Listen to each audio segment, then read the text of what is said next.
Doctor صاحبہ کتنی آپ کو امید ہے آج کی اس بیٹھک سے؟ کیونکہ آج بھی جو میں تقریریں سن رہا ہوں پاکستان نے تو بڑا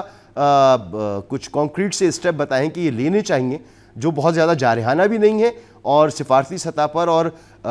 اسرائیل کے بیک کرنے کے لیے بہت ضروری بھی ہیں۔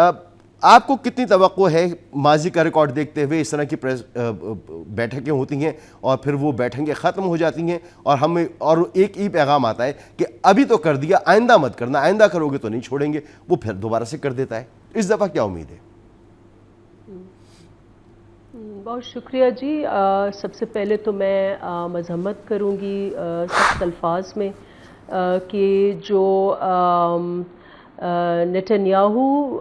جو ماڈرن ڈے ہٹلر ہے، جو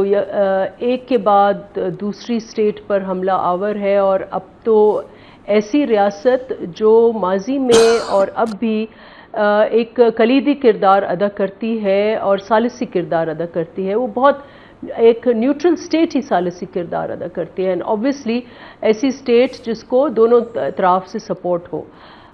اس کے اوپر حملہ کرنا مینز کہ آپ جو بھی امن کے خواہش مند ہیں، سیز فائر کے خواہش مند ہیں، ان کے اوپر اور ان کی امنگوں پہ اوپر حملہ ہے، تو یہ بالکل ناقابل قبول ہے۔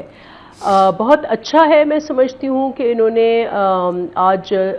کٹ کیا ہے، سب ملے ہیں عرب کنٹریز، مسلم کنٹریز۔ میں قبل اس وقت نہیں کہہ سکتی کہ اس میں کیا اعلامیہ جاری ہوگا، لیکن پاکستان کا کردار میں ضرور سراہوں گی، کیونکہ کچھ دن پہلے وی ور ویری پراؤڈ آف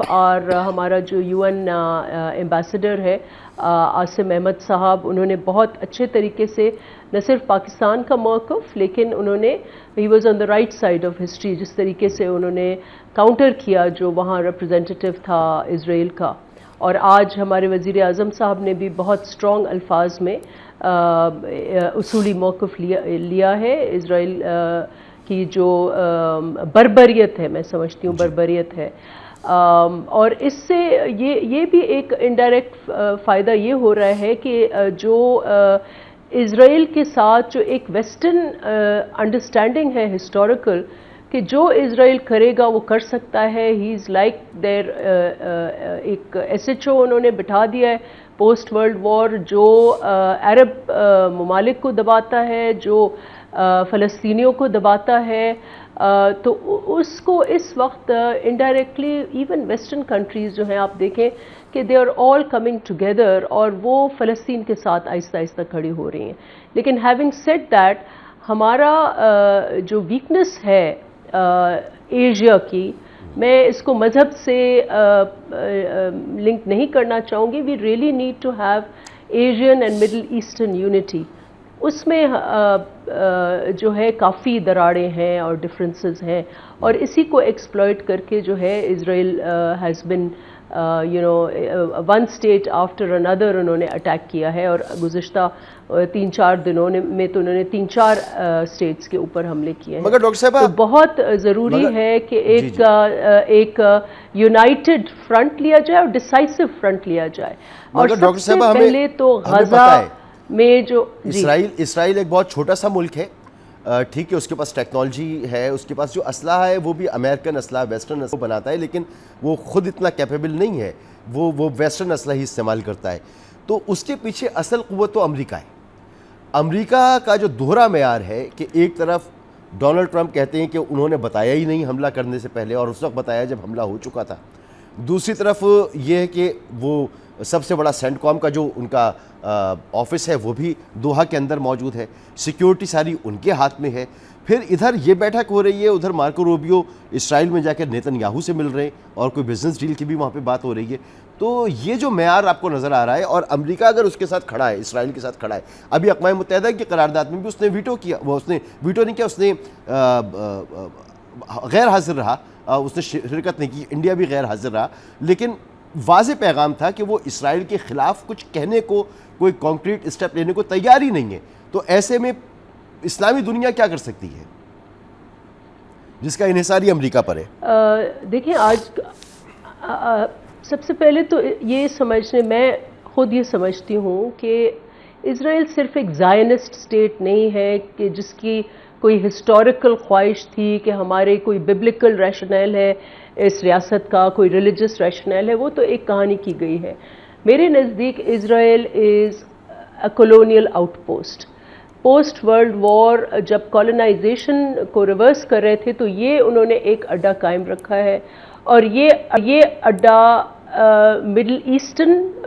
جو تیل ہے اس کے اوپر واچ اوور کرتا ہے, امریکن انٹرسٹ کو بھی پروٹیکٹ کرتا ہے, آف کورس اپنے انٹرسٹ کو بھی کرتا ہے. تو اسرائیل کو ہم جو ویسٹرن امپیریلزم ہے اس سے جدا نہیں کر سکتے, اور کیونکہ یہ ویسٹرن امپیریلزم کا حصہ ہے تو آپ نے دیکھا کہ امریکن اور ویسٹرن ہپوکریسی اس میں شامل ہے. اگر ہم دیکھیں بالخصوص یو کے, یو ایس, یہ تو جتنے بھی ان کے ایکشنز ہیں ایک امپیونٹی ملی ہوئی ہے. لیکن لٹل ڈو دے ریئلائز کہ جو post world war international order create کیا گیا تھا, جس میں یو این چارٹر کی بات, جس میں ہیومن رائٹس کی بات, جس میں جمہوریت کی بات, یہ سارا بھی ڈی ریل ہو رہا ہے. صرف یہ نہیں کہ آپ صرف ایک ویسٹرن ہپوکریسی کو بلیم کریں, لیکن جو انہوں نے ایک آرڈر کھڑا کیا ہے آج اس کے اوپر کویسچنز ہو رہے ہیں. کیونکہ صرف جب انسانی حقوق کی ہم بات کرتے ہیں اور ایک طرف ہم غزہ دیکھتے ہیں, دوسری طرف ہم ویسٹرن ہیومن رائٹس کی بات کرتے ہیں, تو وہ سب کہاں گئے, وہ سارے پرنسپلز کہاں گئے؟ اور اسی طریقے سے ہم نے دیکھا ہے کہ جب امریکن انٹرسٹ یا امپیریل انٹرسٹ سرو ہوتی ہیں تو جمہوریت کو بھی ایک طرف کر دیتے ہیں اور وہاں ملٹری حکومتوں سے معاہدے ہو جاتے ہیں. تو یہ I think this international order is at stake. اس لیے ضروری ہے اس انٹرنیشنل آرڈر کو بچانے کے لیے کہ سب سے پہلے تو ہم غزہ کا وہاں جو ایک کانسنٹریٹڈ کیمپ بنا ہوا ہے, ایک تو غزہ کے لوگوں کو آزاد کریں اور فلسطین کو الگ اپنی ریاست دیں. یہ اس وقت بہت ضروری ہے, اور یہ ساری جو گریٹر اسرائیل کی باتیں ہیں یہ سیکنڈری ہیں. اس وقت جو اسینشل چیز ہے اور حماس کی اٹ سیلف کریشن, اگر اس کی کریشن کو یہ چیلنج کرتے ہیں اسرائیل, اگر اس کریشن کو آپ کو ختم کرنا ہے تو best way to do it is کہ بھئی آپ ان کو الگ ریاست کھڑی کر دیں. یہ سارے قصے حماس ہو, حزب اللہ ہو, یہ ساری جو آؤٹ فٹس ہیں یہ ایک طرف ہو جائیں گی. تو I think it is very important کہ جو آج یہ اکٹھے ہوئے ہیں, ایک ضرور آلٹرنیٹیو کی بات ہونی چاہیے کہ جہاں پر Asia Middle East should unite. اور پھر مجھے تو میں سن رہی ہوں کہ یہ آلٹرنیٹ ملٹری فورس کی بھی بات کر رہے ہیں, لیکن at the end of the day ایک طرف ڈپلومیٹک اور دوسری طرف کچھ ڈیسائسو ایکشنز کرنے ہوں گے غزہ کی آزادی کے لیے. اور اس کو قطر کیسے ریٹیلیٹ کرتا ہے یقیناً دنیا دیکھے گی. وی ور پراؤڈ آف دا ڈے جب ایران نے اٹھ کر اور اس کو چیلنج کیا اسرائیل کو, اور اسرائیل کو منہ کی کھانی پڑی. لیٹس ہوپ کہ اب کچھ نہ کچھ ڈیسائسو ایکشن اور ریٹیلیشن اس سے ہو, لیکن it has to go beyond that and also think of, اور اس میں ویسٹرن کنٹریز جو ہیں they all have to also rise to the occasion, کیونکہ at the end of the day ان کو اپنا انٹرنیشنل آرڈر بچانے کی سوچنی چاہیے.